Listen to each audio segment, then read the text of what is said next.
नमस्कार साथियों। नमस्कार नमस्कार। हम यहाँ पर नालंदा में हैं। ये एक समय था इसे नालंदा विश्वविद्यालय के नाम से जाना जाता था। यहाँ पर दूर दराज से लोग पढ़ने के लिए आते थे, विदेशों से आते थे।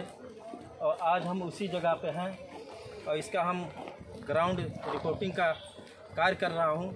और हम लोग दिखाना चाहते हैं आप सबको। यहाँ पर देखिए, ये क्या लिखा है सर?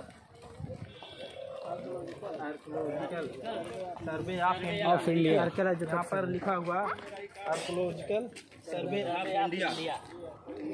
और आगे आप आइए, यहाँ पर देखिए। अभी हम आगे भी आपकी ग्राउंड रिपोर्ट दिखाएंगे। और हमारे चैनल पे जो भी जुड़े साथी, उनको बहुत बहुत धन्यवाद। के यहीं पे रहते हैं। हाँ जी, बढ़िया, बहुत बढ़िया। तो कुछ यहाँ के बारे में, इस धरोहर के बारे में बताएंगे। एक ऐतिहासिक चीज है जो कुछ वर्ष पहले इसको नष्ट कर दिया गया था, लेकिन यहाँ के कुछ बताते हैं लोग, इतिहासकार। वो तो अभी आपसे हम जानकारी लेंगे कि यहाँ की जो भी पुस्तकें और जो भी थे विदेशों में चली गई थी, उसी आधार पर इसको खोज करके फिर से किया गया है। तो आप बताइए, क्या नाम है आपका? मेरा नाम कैलाश पासवान है। मैं मार्गदर्शक हूँ यहाँ के नालंदा स्मारक के। इसके बारे में आप लोग को विशेष रूप से इसकी प्राचीन धरती के इतिहास को हम प्रारंभ करने के लिए जा रहे हैं। सबसे पहले इस नालंदा की प्राचीन पावन धरती पे, बुद्ध की उपदेश की भूमि पे और सारीपुत्र की नालक गांव की भूमि पे हम आप लोग को, सभी भाई बहन को, आए हुए को हार्दिक अभिनंदन करता हूं।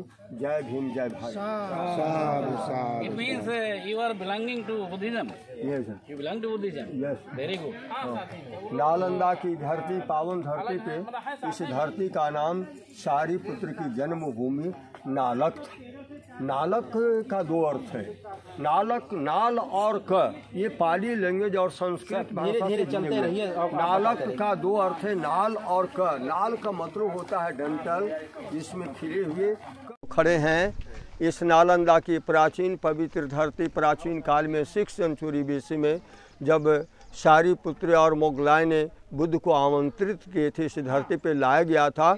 उस वक्त में इस धरती का नाम मैंगो गार्डन था। मैंगो गार्डन पावार का सेठ ने, सारीपुत्र की ग्रैंडफादर ने, उन्होंने डोनेट किया था इसको उपदेश के लिए और ज्ञान को प्रचार प्रसार करने के लिए। तो इस धरती पर, नालंदा की प्राचीन पवित्र धरती पे, जहाँ पर भी देखेंगे ये अशोक गाछ का सभी जगह आर्कोलॉजी ने इसको चूज किया है और प्राचीन स्मारकों पे उन्होंने लगाया है। इसका प्राचीन उपदेश और इतिहास बाद में बतलाएंगे, लेकिन इसका मुख्य द्वार जिस नालंदा के अंतर्राष्ट्रीय गेट से हम लोग एंट्री करेंगे भाई बहन, वो प्राचीन काल की गेट मिली नहीं।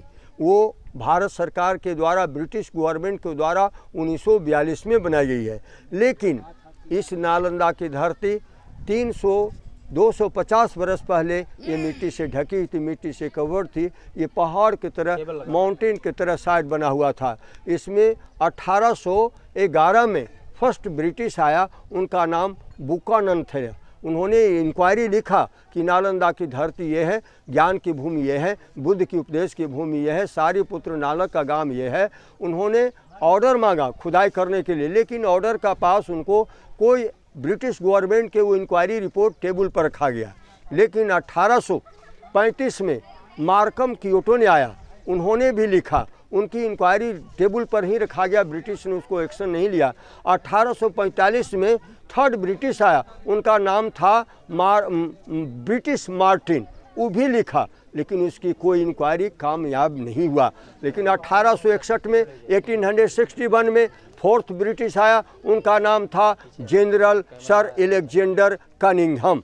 उन्होंने, ब्रिटिश ने इंक्वायरी में उनको पूछा कि पूरे भारतवर्ष में कौन से डिपार्टमेंट को आप हेड इंचार्ज हम आपको बना करके रखें, जिस भारत को उचित निर्देश दे पाओगे और उसकी उचित निरीक्षण कर पाओगे। उन्होंने आर्मी के रिटायर अफसर से उन्होंने कहा कि पूरे भारतवर्ष में प्राचीन धरोहर, ज्ञान की भूमि, शिक्षा की भूमि ऐसे ही लवारिस पड़ा हुआ है, वो फील्ड के रूप में परिणत है। वैसे डिपार्टमेंट को हम हेड इंचार्ज बनेंगे और उसकी एक्सकवेशन कराएंगे, उत्खनन कराएंगे और पूरे भारत को ही नहीं पूरे विश्व को हम हाईलाइट करके दिखलाएंगे। 1861 में आया इंक्वायरी रिपोर्ट, उनके सारे बड़े सारे सेंसेबल पर्सन आए हुए थे, आगमन किए हुए थे। इंक्वायरी के तहत में उन्होंने देखा, पहाड़ की तरह साइड देखा, जंगलों की तरह साइड देखा, बड़े बड़े प्लांट उगते हुए देखा, जानवरों को चरते हुए देखा, लोकल आदमी मकान बना करके निवास कर रहे थे। तो ब्रिटिश ने इमेजिनेशन की थी, कल्पना की थी कि नालंदा की ज्ञान की भूमि, शिक्षा की भूमि, बुद्ध की उपदेश की भूमि, सारिपुत्र की नालक की गांव यही रहा होगा। इसलिए उन्होंने इंक्वायरी में लिखा, खुदाई करने के लिए ऑर्डर ब्रिटिश से पास किया, मांगा कि हमें ऑर्डर चाहिए, लिखा ऑर्डर, लेकिन तत्क्षण में उनकी इंक्वायरी रिपोर्ट पड़ा हुआ रह गया। लेकिन 1871 में ब्रिटिश ने उनकी इंक्वायरी को इम्पोर्टेंस बुझते हुए उन्होंने ऑर्डर पास करवाया। तो उन्होंने आया, पूरे भारतवर्ष में इसकी इतिहास को इंक्वायरी किया, प्राचीन इतिहास की, नालंदा की इतिहास क्या है, किसी ने इसका इंक्वायरी रिपोर्ट में उन्होंने इसका इतिहास नहीं प्रोड्यूस किया। लेकिन 1871 में खुदाई लगाया, लेकिन उनको प्राचीन साहित्यों को स्रोत से और प्राचीन इतिहासों को विदेशी परिभ्रमणों के परिभ्रमण से ब्रिटिश को पता चला कि इसमें Japan, Korea, Mongolia, Tibet, China, Cambodia, Asia, Malaysia, Singapore, Italy, इन सारे देशों के लोग आगमन करते थे अध्ययन करने के लिए। लेकिन उन्होंने कहा कि पूरे भारतवर्ष में चाइना को सबसे पहले फाहियान को कॉन्टेक्ट किया। ये देखेंगे ब्रिटिश ने लिखा है, यूनेस्को ने जापान, कोरिया, मंगोलिया के 17 कंट्री के प्रतिनिधियों ने आया और उन्होंने लिखा कि इसकी मानव के जीवन में शिक्षा का क्या इम्पोर्टेंस है। और 15 दिनों तक इंक्वायरी करने के बाद सारे कमेटी की बैठक हुई। कमेटी की बैठक में उन्होंने लिखा कि मानव के जीवन में शिक्षा का स्थान बहुत ही उच्च और इम्पोर्टेंस है। इसलिए विश्व के धरोहर में 15 जुलाई 2016 को सारे यूनेस्को ने इसको इंक्लूड कर दिया गया है, इसलिए विश्व के। लेकिन विद्वानों, यहाँ के आचार्य, कुलपति, शीलभद्र, शांतिदेव, कमलशील, अतीश दीपंकर, वसुबंधु ने सभी विद्वानों ने गठित मीटिंग कर करके उन्होंने नालंदा को क को हटा करके साइलेंट कर करके और उसमें दा को जोड़ दिया है, तब उसका पड़ा नालंदा। ये जितने सारे देख रहे हैं आर्कोलॉजी ने लिखा है कि ईसा पूर्व 6ठी शताब्दी में दोनों महापुरुषों की उपदेश की भूमि रही है।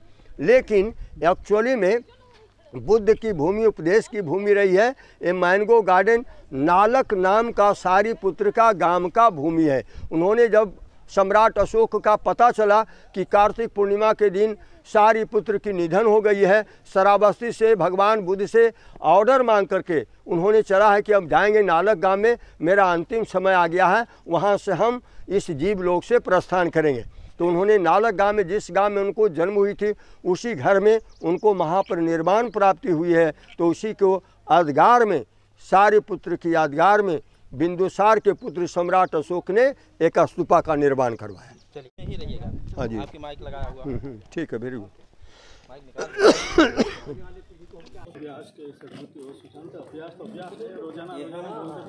इसे क्या कहते हैं जरा बोलिए। यहाँ पर ये गेट है, क्या है? उन्होंने चाइना में रिकवरी किया। चाइना में जाकर को उन्होंने उनकी गवर्नमेंट से, चाइना गवर्नमेंट से उन्होंने धीरे-धीरे चलते हैं, बोलते रहिए। उन्होंने पास किया, बताया कि आपका what is the relationship China and India in the ancient time, I want to access history of the India and China. उन्होंने वहाँ के सरकार ने भारत सरकार को, ब्रिटिश को वेलकम करते हुए, अभिनंदन करते हुए चाइना और भारत का प्राचीन इतिहास संबंध प्रोड्यूस करते हुए हुएन सांग की भारत भ्रमण डायरी से उनको प्रेजेंट किया।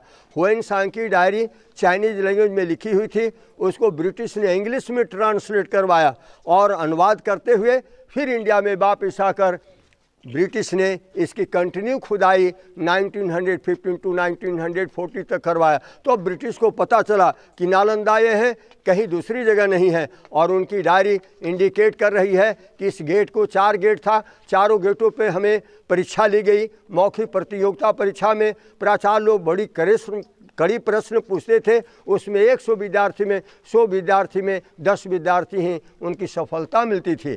लेकिन ह्वेनसांग जब आया था 4 गेट 1927 में 627 में उन्हें चाइना से डिपार्चर किया, 629 में उत्तरी भारत में इंटर किया, 631 में जाकर के बोधगया में भगवान बुद्ध की मंदिर को यहाँ कर अभिवादन करते हुए, प्रेयर करते हुए, तब यहाँ पर उन्होंने 631 में आकर के इंटरव्यू में चारों गेट पर खड़ा हुआ। प्राचार्य जब प्रश्न किया था ह्वेनसांग को तो उन्होंने दे नहीं पाया था। उन्होंने पूछा प्राचार्य ने कि what is the first essence of the human life and what is the main gain of the human being. उन्होंने जवाब नहीं दिया, लेकिन लौटने जा रहे थे, लेकिन उनका प्रश्न का जवाब नहीं दे पाया है। वैसे विद्यार्थियों के लिए 6 महीना साल भर रहने पढ़ने खाने पीने की फ्री एजुकेशन थी, तो उन्होंने 6 महीना तक स्टडी किया। तब ह्वेनसांग को रियलाइज़ किया कि हम पूछे गए प्राचार्यों का प्रश्न का जवाब दे पाएंगे, तो उन्होंने आकर के गेट पर खड़ा हुआ। ये देखेंगे सर 413 AD में मगध के राजा चंद्रगुप्त द्वितीय के पुत्र कुमारगुप्त प्रथम ने फाउंडेशन का कार्य, निर्माण का कार्य उन्होंने यहीं से प्रारंभ किया। उस वक्त में 413 AD में मगध के राजा चंद्रगुप्त द्वितीय के पुत्र, हाँ एक कमरे में एक विद्यार्थी रहते थे, जमीन पर सोते, जिन्हें उधर जाना नहीं है, वो एक कमरे में एक विद्यार्थी रहते थे, जमीन पर सोते थे। लेकिन ब्रिटिश ने इंडिकेट किया है कि अब हम भारत को छोड़ रहे हैं, हमारे पास समय का अभाव है, इसकी कंप्लीट खुदाई नहीं कर रहा है, तो उनकी दरवाज़ा सारे बंद रखे गए। 11 गो कॉरिडोर पाए गए हैं, 11 गो ब्लॉक मिला है, कमरा 990 कमरा मिला। हाँ जी, इंडिकेट कर रही है कि इसकी एरिया 7 माइल लंबी थी, 3 माइल चौड़ी थी, 10,000 विद्यार्थी पढ़ते थे, 1500 प्राचार्य थे, 3 बड़ी लाइब्रेरी थी, रत्न दधी, रत्न रंजक, रत्न सागर, सबसे बड़ी पुस्तकालय रत्न सागर थी जो कि 9 मंजिला की थी। लेकिन 12वीं शताब्दी में लोगों ने 12वीं शताब्दी में अफगानिस्तान राजा बख्तियार खिलजी को इंडिकेट करते हुए इस लाइब्रेरी में आग लगवाया था, तो प्राचीन विश्वविद्यालय के पुस्तकालय 6 महीनों तक जलती रह गई थी। नालंदा की धरोहर, नालंदा की प्राचीन पवित्र भूमि, ब्रिटिश को उन्होंने एक्सकवेशन करने के क्रम में उन्होंने इसके इंडिकेट किया है कि 1 लाख इसने रियलाइज़ किया है कि पर्यटकों को समय का बहुत बड़ा अभाव रहता है। उन्होंने इंडिकेट एक नया डायग्राम बनाया है जिसमें 1 माइल में 11 ब्लॉक मिला है, 990 कमरा पाए गए हैं। इसमें देखेंगे वो ऊंची जो स्मारक देख रहे हैं वो पंचशिला टेम्पल है। According to 5 morality of the lord Buddha built the Panchashila temple. Hiuen Tsang ने अपनी डायरी में लिखा है, उनकी डायरी से इंडिकेट होता है ब्रिटिश को कि इसमें 26 मीटर की तांबे की बुद्ध की मूर्ति थी। तांबे की बुद्ध की मूर्ति ब्रिटिश ने इंक्वायरी किया, लेकिन छोटा छोटा जो भी मूर्तियां मिला है वो संग्रहालय में रखा हुआ। बड़ी मूर्तियां ब्रिटिश ने अनुमान लगाया है कि हो सकता है मिट्टी के नीचे कहीं दबा हुआ है या किसी ने ले भागा है। तो ये सब दिख रहे हैं। ये ब्लॉक जो है ये लाइब्रेरी थी, रत्न दधी, रत्न रंजक, रत्न सागर, रत्न रंजक, रत्न सागर, जिसमें तीनों लाइब्रेरी एक लाइन में थी। इसमें जले का दाग भी पाए गए हैं और सामने उसके सामने जो भी खुले आम प्रत्येक गेट के पास में दोनों तरफ में बुद्ध की प्रतिमाएं थी। जब लोग प्राचार्य और विद्यार्थी अध्ययन करने के लिए अध्ययन में एंट्री करते थे, गेट के पास खड़े होकर बुद्ध की प्रतिमाएं को नमन करते हुए, अभिवादन करते हुए प्रवेश करते थे। वे लोग पाली। एक चीज़ बताया जाए, ये जो लाइब्रेरी है और ऐसा जो प्रसंग में आता है, जो विवरण मिलता है कि लाइब्रेरी 6 महीने तक जलती रही थी, बहुत साहित्य थे, तो इसके बारे में थोड़ा सा कुछ बताएं। हाँ, ये लाइब्रेरी के बारे में जो 9 मंजिला के थी, तो वो लाइब्रेरी बख्तियार खिलजी के पीरियड में जो है, हाँ, तो बख्तियार खिलजी के टाइम में जो आग लगवाया था, जिसमें एक सतह में जो लगाया तो उसकी आग बुझी नहीं, वो दूसरे तरह से 9 मंजिला को भी ऊपरे भी लगाया। तो इसी तरह से धीरे धीरे आग जो है वो 6 महीने तक रह गया था। लाइब्रेरी तो जल गया, तो कुछ ताम्रपत्र की लिपि में लिखा हुआ था, ताम्रपत्र में भोजपत्र में था, तो जलते उसको कोई देरी नहीं लगा। लेकिन आग जो है 6 महीने भी हजारों थी तो होते हैं। हाँ, उस लाइब्रेरी में आग जो है 6 महीने तक वर्तमान रहा। और ये दोनों तरफ में भगवान बुद्ध की प्रतिमाएं थी। कौन सी जगह है वो लाइब्रेरी, कौन सी है? ये आपको रत्न दधी है। अच्छा। और रत्न रंजक और रत्न सागर जो कि अभी 2 मंजिला ऊपर है। अच्छा। वो उसको हम ले चलेंगे। अच्छा, एक मिनट, ये चौके किस लिए हैं ये रखे हुए हैं? ये पिलर था। कर दिया जाए और उसमें दा को जोड़ दिया जाए, नालंग दा। नालंग ये संस्कृत वर्ड और पाली भाषा से जुड़ा हुआ। नालंग का मतलब होता है डंटल, जिसमें खिले हुए कमल का फूल, वो ज्ञान का प्रतीक विद्वानों ने इंडिकेट किया है। और दा का जब संस्कृत भाषा में हम पाली भाषा में प्लुरलाइजिंग करते हैं तो इसका प्रोनाउंसिएशन होता है ददाती। ददाती, ददाती का मतलब होता है देना। क्या देना? जो भूमि, जो शिक्षण संस्थान हमें ज्ञान को प्रदान करती है, वैसे प्राचीन पवित्र शिक्षण संस्थान को नालंदा के रूप में जाना जाता है। It means Nalanda is the combination of two words, Nalang and Da. They are called to Nalanda, made to Nalanda, known to Nalanda. Nalang is the equivalent to knowledge, and Da is the equivalent to give. That place giving to knowledge, that is called Nalanda.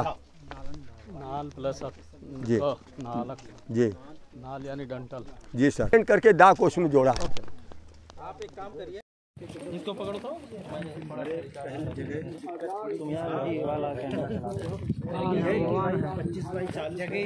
नाम है। इस block का नाम practical hall है। Practical hall में लोग, विद्यार्थी लोग धातु को कास्टिंग करते थे, ढलाई करते थे, ढलाई करके हाथों से मूर्ति बनाने की उनकी कला सिखाई जाती थी। हाथ का जो भी बना हुआ मूर्ति एक्सकवेशन साइड से जो मिला, यहाँ से हॉल नंबर 3 म्यूजियम में संग्रहालय में रखा हुआ है। और उस पर हर्बल मेडिसिन प्रिपेयर करते थे, आयुर्वेदिक दवा तैयार होती थी, और उसके बाद में प्रचार के साथ में लोग भोजन बना करके विद्यार्थी लोग खाया करते थे। ये प्रैक्टिकल और डबल ओवन पाए गए हैं। अच्छा, ये जो कमरे जैसे बने हैं ये क्या है? ये कमरे जितने सारे देखे हैं स्टूडेंट लोगों को रेसिडेंस है। अच्छा, रहने के लिए। हाँ, ये कमरे में विद्यार्थी प्राचार्य को बड़ा कमरा जो देख रहे हैं, residence means hostel. Hostel, yes, living room. चलो, आपको प्राचार्य को बैठने के लिए स्टैंड डायरेक्शन देने के लिए, और ये प्रैक्टिकल हॉल है, और ये सब लिविंग रूम है विद्यार्थियों। अच्छा, ये सामने क्या है? ये सामने ये पूजा घर है। पूजा मूर्तियाँ वहाँ से आगे जाइए, थोड़ा आगे जाइए, कैमरे का आगे, कैमरे का आगे। आगे क्या है? ये पूजा घर है सामने। नहीं, इसके आगे। हाँ, वो आगे वो हॉस्टल है, हॉस्टल। अच्छा, ब्लॉक नंबर 7 है। इसी तरह से 11 ब्लॉक है। अच्छा, ब्लॉक है और 990। अच्छा, ये जहाँ हम लोग खड़े हैं, हाँ जी, यहाँ पर कितने बच्चों को ठहरने की व्यवस्था थी? ये कितने एक ब्लॉक में 30-35 छोटा ब्लॉक है, उसमें 30 लोग रहते थे। अच्छा। बड़ा में 35 रहते थे। ये क्या चीज है? ये ड्रिंकिंग बेल है। अच्छा। हाँ, जल इसमें देखेंगे पानी पीने की जगह बुद्धिजीवी से जुड़ा हुआ है, 4 कोना लगा हुआ है, कुआं, 4 सत का संकल्प है। अच्छा, ये किसके शासन में बनवाया गया था, ये बताइए? हाँ जी, किसके शासन में बना था? है कुछ जानकारी? ये 7th सेंचुरी में राजा हर्षवर्धन काल में, इसमें 2 लेवल मिलता है। नीचे का लेवल जो देख रहे हैं, आर्कोलॉजी ने इंडिकेट किया है, ब्रिटिश ने, कि नीचे लेवल गुप्त कालीन का रहा है। अच्छा, इसके नीचे भी कुछ है? नहीं, ये नीचे लेवल गुप्त कालीन का कमरों को इंडिकेट किया है, और वो गुरु को बैठने के लिए। अच्छा, तो 2 लेवल मिला, सामने जो कालीन और ये हर्षकालीन। अच्छा, ये जो गैलरी जैसा दिखाई दे रहा है, ये आने जाने का रास्ता था क्या? ये गुप्त कालीन का है। गुप्त कालीन का? हाँ, ये राजा हर्षकालीन का है। अच्छा, ऊपर का। अच्छा, आइए जरा, मैं ये जो कुआं है पानी पीने के लिए, ये देखिए, हम आपको यहाँ पर उस समय जल पीने के लिए कुआं बनाया गया था। संभाल के चला। ये देखिए, यहाँ पर ये उस समय का है। ये कितना साल पुराना है? राजा हर्षवर्धन 647 ईस्वी। देखिए, तब का ये है कुआं, आज भी मौजूद है, और बस सिर्फ साफ सफाई नहीं हुआ है, बाकी इसमें पानी है, आज भी पानी दिखाई दे रहा है। चलो,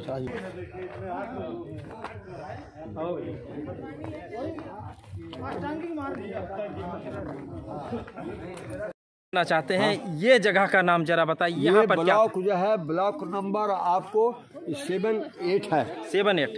अच्छा, हाँ, 7-8 लिखा। सो में the statue of Buddha, because time is limited, there is closer boundary wall, after we will see the Buddha statue. Lord Buddha का स्टैचू देख लीजिए, और उसके बाद फिर जो है बाहर साइड से देख सकते हैं, अंदर में क्लोज कर दिया गया। अच्छा, उसमें हम आए थे तो उसमें खुला हुआ था। हाँ, तो उस वक्त में जो लड़ाई चला ना, आज से 32 साल पहले की हाँ बात हाँ लड़ाई चला, तो उसमें लोग क्लोज कर दिया और पुलिस ने कहा कि तुमको रास्ता बंद कर देंगे। हाँ, जब तुम भैरव बाबा का रहा तो बुद्ध की मूर्ति हमको ये विद्यालय चाचा नहीं दिया। ये आप बताइए ये क्या है? ये आपको हर्बल मेडिसिन की पढ़ाई होती थी। अच्छा, हर्बल मेडिसिन, आचार्य लोग वैद्य बहुत बड़ी फिजिशियन थे, जैसे जीवक जो वैद्य थे उसी तरह का लोग डॉक्टर बनकर के फिजिशियन बनकर के निकलते थे।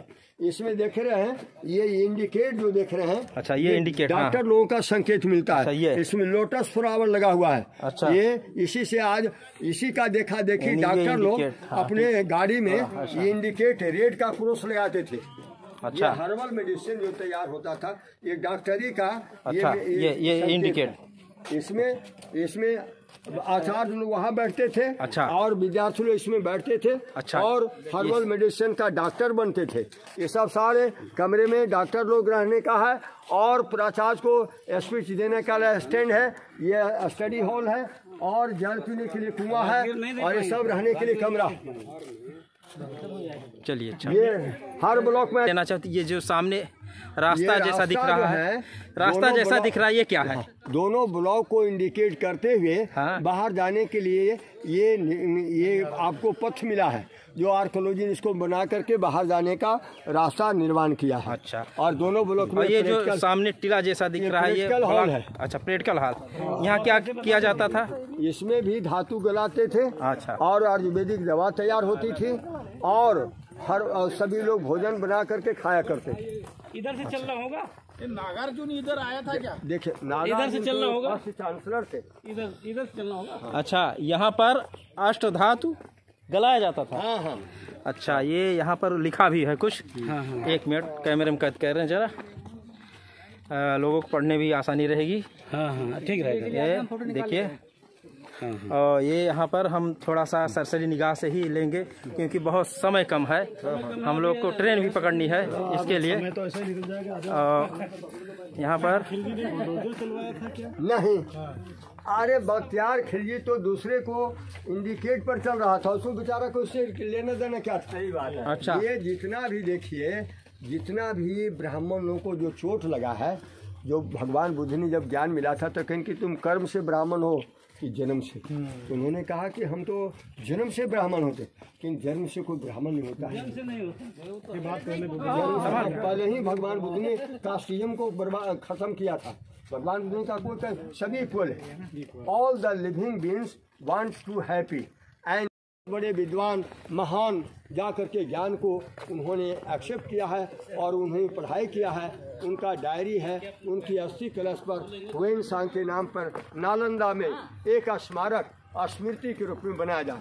तो वह भी आपको 2012 में उद्घाटन के लिए दर्शनीय के लिए जनता को खोला गया है, जिसमें उनके जीवन से लेकर के सारा इतिहास उसमें दीवार पे चित्र बना करके ब्रिटिश ने ये भारतीय पुरातत्व विभाग ने बनाया है।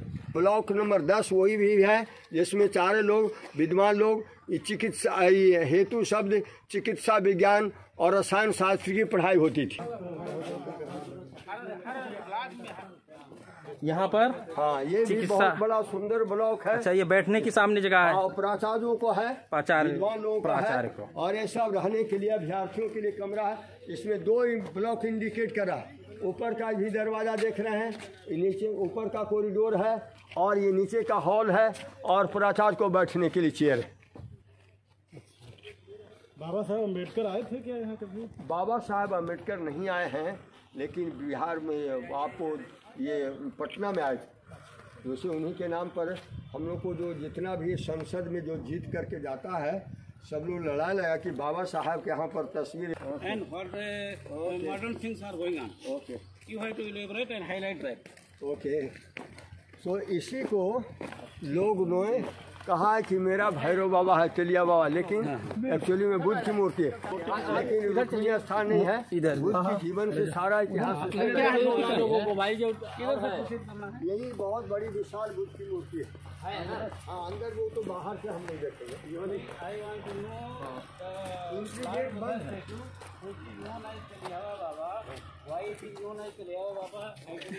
हिंदी इंग्लिश दोनों समझा रहे हैं।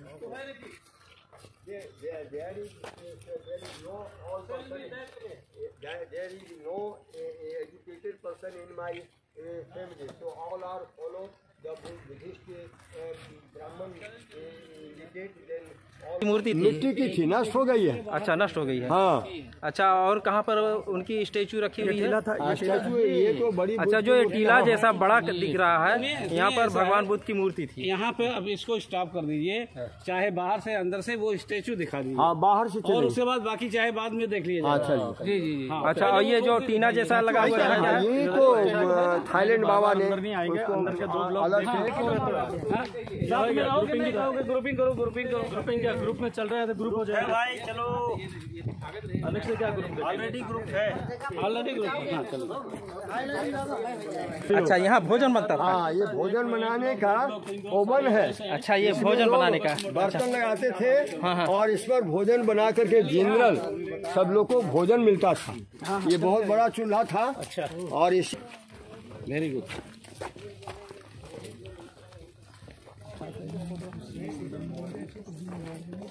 सारा प्रॉपर्टी यूनिवर्सिटी का है, लेकिन आप कॉलोनी ने जब एक्वायर करने लगा तो किसानों के हाथ में कन्वर्ट कर दिया है। और उसमें 52 वो तालाबें थी, इसके चारों तरफ में इसकी टूल लेक था। उसमें लेक के किनारे लोग जाते थे, स्नान करते थे और शौच के लिए जा करते थे। लेकिन अभी वो बड़ा बड़ा लेक जो है किसान ने वाटर फ्रूट को उगाते हैं, एरिगेशन करते हैं और उनके कंट्रोल में है। लेकिन आर्कोलॉजी ने फिर बाउंड्री दे रहा है, वो सब जमीन हम एक्वायर करेंगे, वो हमारी प्रॉपर्टी। हाँ, इसका कहना लोग वो विवादित हो गया। हाँ, अच्छा, सभी जगह परिक्रमा स्थल है। मंदिर के चारों तरफ परिक्रमा, बहुत विशाल मंदिर बना हुआ था। लेकिन इसको देख रेख ब्रिटिश बिहार की मंदिर। हाँ, बिहार उसे कहा जाएगा कि मंदिर। बिहार ये चाइटस, इसे पाली भाषा में इसे चाइटस कहा गया है। पाली मतलब भाषा। होता चित्त की शांति मिले।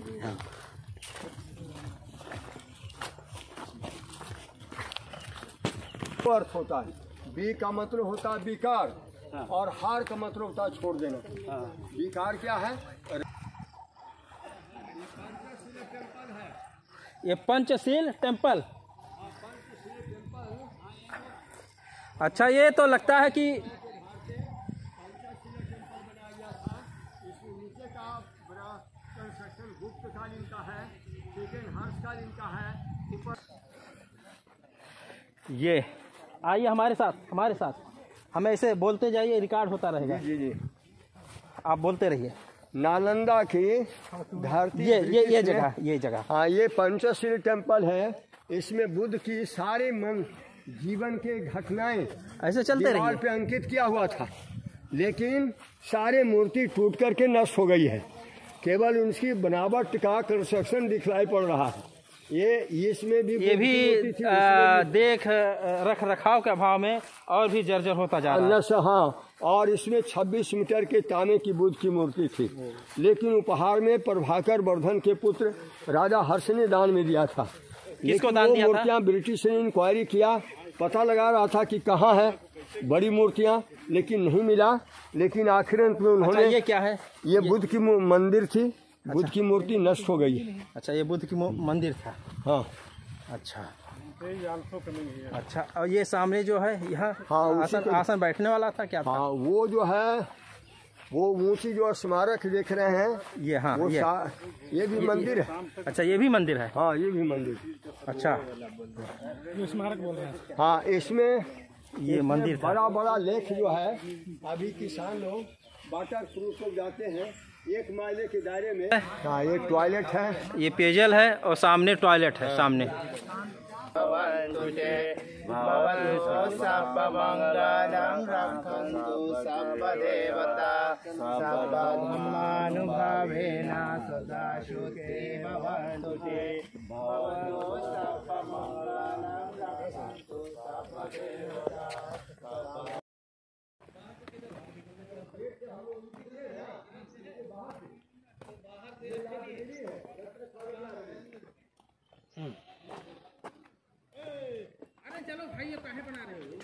छोड़ मैं बता रहा हूँ इसको बता।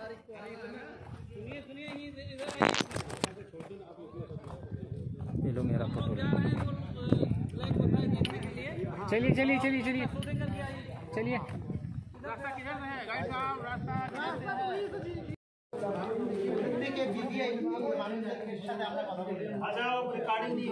चलिए चलिए चलिए।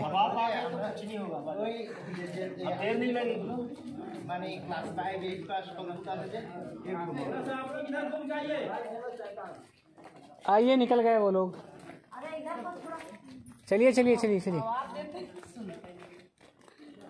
घूम जाइए, उस तरफ फोटो आ रहा है।